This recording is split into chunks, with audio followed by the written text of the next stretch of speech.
welcome back to my channel. My name's Sophie, and in today's video we're going to be reading the highest and lowest rated books on my TBR. So those books are Secretly Yours by Tessa Bailey, which has an average rating of 3.28 on Goodreads. And then we have Tress of the Emerald Sea by Brandon Sanderson, which has an average rating of 4.40 on Goodreads. So I'm just checking in because I have now started reading Tress of the Emerald Sea. I'm just under 100 pages. I'm 96 pages in. I'm really enjoying this one so far. So this one we follow Tress, and she lives on like an island known as the Rock, and the rock is surrounded by a sea, but it's a sea of like spores, and if they come into contact with water they like explode. And there's a lot of different islands that have different spores like surrounding them, but the type that surround her island are very dangerous. So for this reason no one is allowed to leave the island. This has been declared by the like Duke of the island because it's not really a great island to live on. I can't remember what it's made from, but basically like nothing grows. You have to import a lot of goods, so really life is quite difficult on this island, and people would leave but people wouldn't move to the island, so he kind of like decided to trap everyone on. So all like the cargo ships search for stowaways, and if you're caught trying to leave, you're severely punished. Tress becomes friends with the Duke's son Charlie, and their relationship is sort of blossoming before this book starts. At the beginning of the book, the Duke sees Charlie and Tress together and decides that Charlie is going to be sent off to marry a princess of another kingdom. And Charlie decides that he's not having this. He's going to bore all the princesses so that no one will marry him. And he tells Tress that every time he moves on to another princess, he will send her back a cup, and she likes to collect cups. So she receives 4 cups, and then about a year or so passes where she doesn't receive a cup. So she kind of like gives up hope that Charlie has probably married a princess. And then the Duke comes back and announces he's coming back with his heir and his new daughter-in-law. So obviously Tress is very upset because she thinks Charlie's married someone else. Actually, when the Duke arrives, he has adopted his nephew because Charlie has like gone missing under very mysterious circumstances, and it turns out that like a sorceress has taken him hostage, and the Duke just kind of doesn't care because Charlie wasn't really the son that he wanted. So everyone's celebrating the like marriage of his nephew, who's the new heir, and Tress decides that if no one else cares enough about Charlie to go and save him, that she will go and save him. So like I said in the beginning, it's very difficult to leave this island. So she comes up with this plan that involves quite a few people on the island helping her. She manages to leave the island, and we've gotten to the point where she is on board a ship and is kind of going up, not on a tangent, but like she's kind of going off of where she should be, and she doesn't really know how to get to Charlie now because she doesn't really know where she is. She's kind of got herself into a situation that she is going to struggle to get out of. But yeah, like this world is really interesting. Like the spores and the different seas, they've been really well explained. And like there's different types of spores. Like, I can't remember all of the different types, but like on the ship they use some certain spores that explode to launch like cannonballs, which is really interesting. But yeah, this world is really interesting. I'm enjoying how this is tying into the Cosmere. Like we've met Hoyd, who's a character in, I can't remember which series now. I think he may have appeared in a couple of series now, but he appears in quite a few of the Cosmere novels, I think, from what I can remember. Um, but yeah, this is really fun so far as well. Like Tress is such an interesting character. Like you can tell she's quite naive because obviously she's never actually left her island because no one's allowed to. And it's interesting to see how she copes navigating this world as it opens up for her, and like all the different characters that we're meeting. But yeah, really, really enjoying this one so far. I can see why this is a lot of people's favourites of Brandon Sanderson's Secret Projects and why this is so highly rated. But yeah, really, really enjoying this one so far, and I'm really excited to carry on with this one. So I'll check back in with you guys when I've got another update. Hi guys, so I'm just checking back in because I have now finished Tress of the Emerald Sea. So I was going to check in with you guys a little bit earlier, but I only had about 50 pages left. I didn't really feel like there was much point. So I'm going to give this one 4.5 stars. I can see why this is one of the like highest rated books that's on my TBR. It was absolutely incredible.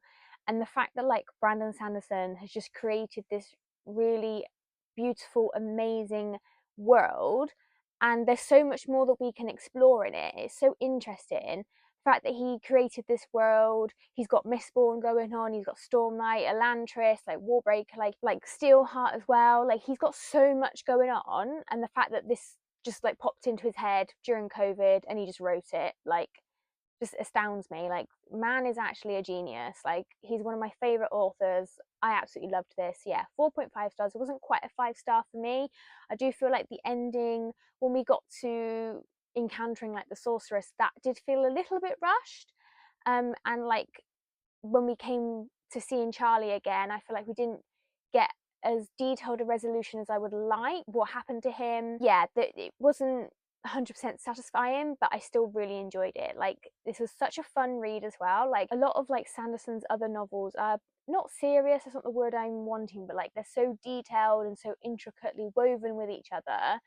Like, Stormlight is such a big undertaking if you're going to read it. The fact that we've just got this really fun novel set in the Cosmere as well was just really, really interesting, really fun. I want him to write more like this as well. Like, I love the serious stuff. I love Stormlight. It's one of my favorite series, but like this was also really fun as well in itself. So yeah, I really enjoyed this one. And also I absolutely love the cover. It's absolutely stunning.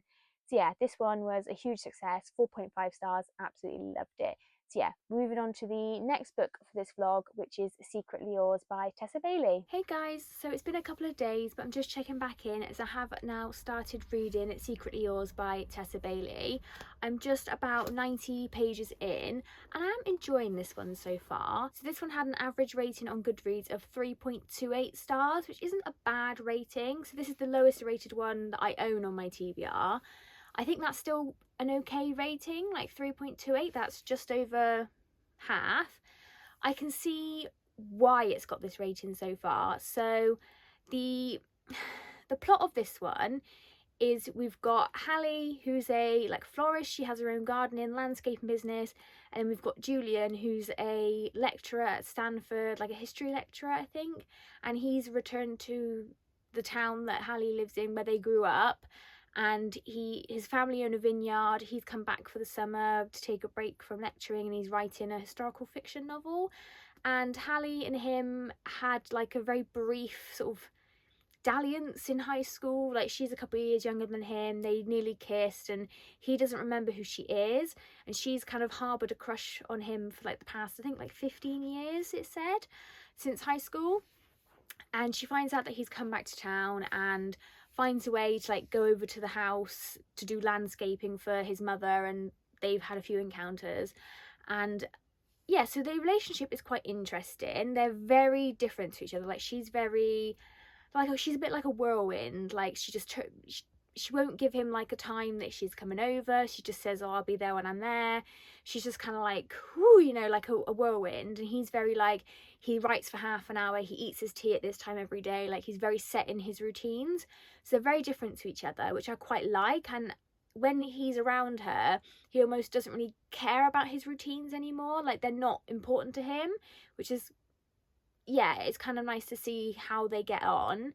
But I will say I don't really like her as a character. So there's another plot in this book where there's a wine bar called Corked, and her mum, not her mum, her grandma and her used to go there quite a bit, and it's been around since like the 50s, and it means a lot to her. And then earlier in the year, another wine bar moved in next door, called themselves Uncorked, and basically, like, it sounds like the owners are horrible. Like, there's been an encounter involving some wine glasses and stuff, and the owner is just vile. But like, she's so immature about the whole thing. So like, literally what's just happened is they're doing like a wine and cheese tasting thing, and she just goes in and then steals a load of cheese, like puts it all in her pockets, and then like gets angry when they get angry at her. And it's like, girl, I understand you're angry, but you just can't go and do stuff like that. And like, when they were advertising their opening, she was taking the flyers down and like destroying them and stuff. And then like, she tried to sabotage their disco ball, and like, she's just really quite immature about the whole thing. And I understand why she's angry. She doesn't want this competitor bar to open up and have the one that she loves go out of business, but she's not actually doing anything to help Corked. She's just sabotaging Uncorked. And it's like, why don't you try and get people to come back into Corked? Why don't you help the owner that way instead of trying to sabotage it? It's really immature. I just, like, the whole cheese thing, I was just kind of like, girl, like, they should call the police on you. Like, all the harassment and stuff you're doing to them. Like, I don't think this is going to be my favourite Tessa Bailey novel, just because I'm just really not liking I'm not liking her, but I find her quite irritating. but I do like Julian. I do really like Julian. So yeah, I'm interested to see where this one's going to go. I do think the cover is stunning. Like, I love pink. Pink is my favourite colour. But yeah, I love the cover. And maybe this character will grow on me. If she grows a bit in this novel, if she like becomes a bit more mature and handles things a bit differently, I will probably grow to like her. But yeah, I'm not sure how I'm going to feel about this one. I'm really not sure. I do think as well, one of the issues that people have with Tessa Bailey now is that she seems to be releasing a lot in a very short space of time. Like, this came out last year. We've already had the sequel, which I think is called like Unfortunately Yours or something. And then I know earlier this year she released Fangirl Down. That's a new series. And then the sequel to that is already out, because I bought that from the works the other day.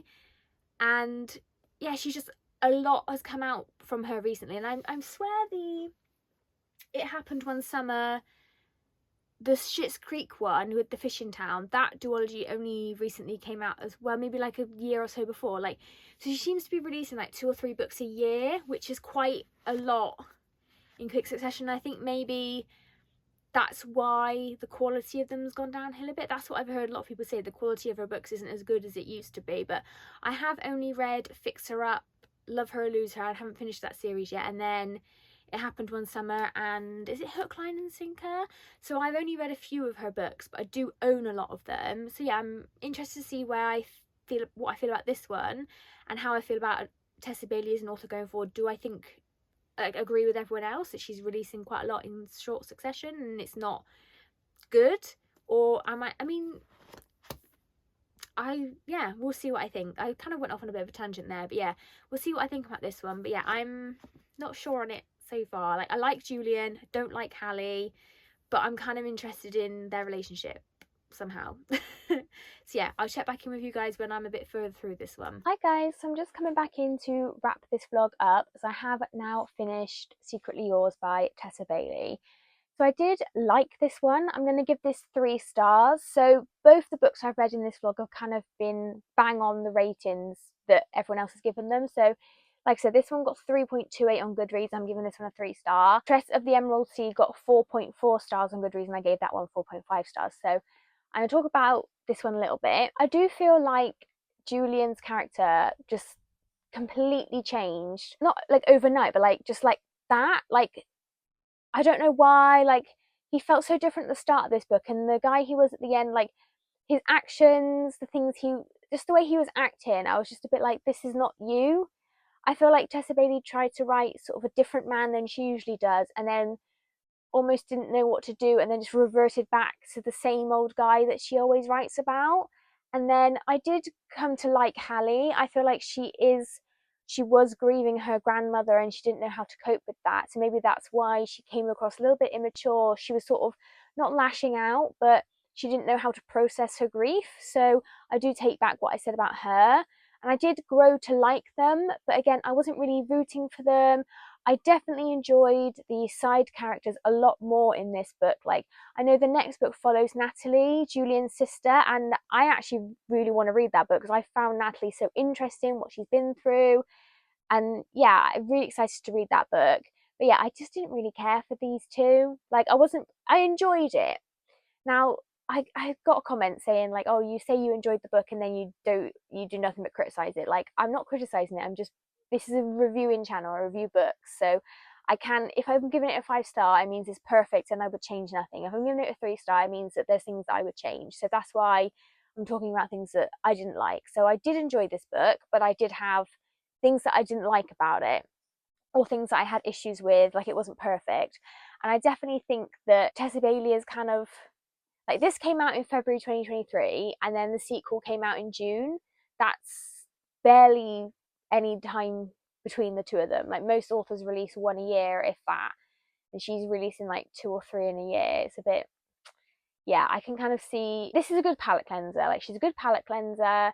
I'm not going into these books expecting a 5-star read. So like, I enjoy that about them, but they're not the best thing ever written. So yeah, I did enjoy this, 3 stars. I can see why it's like one of her lower rated ones. But yeah, I will read the second book because, like I said, I'm really interested in Natalie, and like the side characters like made this for me. But yeah, 3 stars for this one. So still good, still good, still liked it, but it's not the best thing I've ever read. So yeah, that is wrapping up this reading vlog. I hope you enjoyed. Please remember to like if you've enjoyed it and subscribe for more bookish content from myself, and leave a comment down below. Let me know if you've read either of these books, what you think. Did we agree? Did we disagree? I'd love to know what you guys think of these books. But yeah, that's it from me today, guys. Bye.